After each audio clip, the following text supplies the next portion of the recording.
恭喜公视人生剧展衣柜里的猫。哎，麻烦先看中间好吗？谢谢，谢谢，谢谢。哎，这边。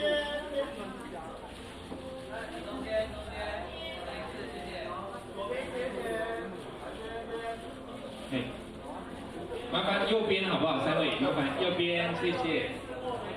嘿嘿嘿，哦，红了红了红了，明天就是广播。哎，中间麻烦中间，谢谢。哎，中间谢谢。哎，左手边麻烦。差一点点。是，麻烦一下。要特别麻烦您讲一下刚刚的感受，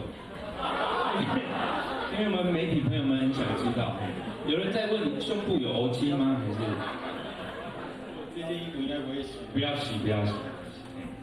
其实就是太多人要感谢，然后突然上台，就也不晓得要说什么，就觉得就是反正颁奖典礼嘛，大家好玩开心就好。然后机会难得，就这个机会难得。机会难得。来着。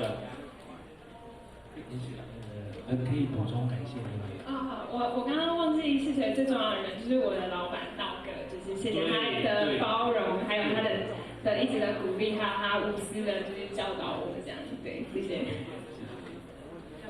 老板，我想要谢谢那个大联盟垒球队的所有的朋友，因为你让我每个礼拜六去大家一起运动的时候，让我身心重新 reset， 礼拜一重新面对这个工作，谢谢你们，希望我把事情都做好，谢谢。谢谢，这次恭喜我们最佳音效奖得主，谢谢。啊。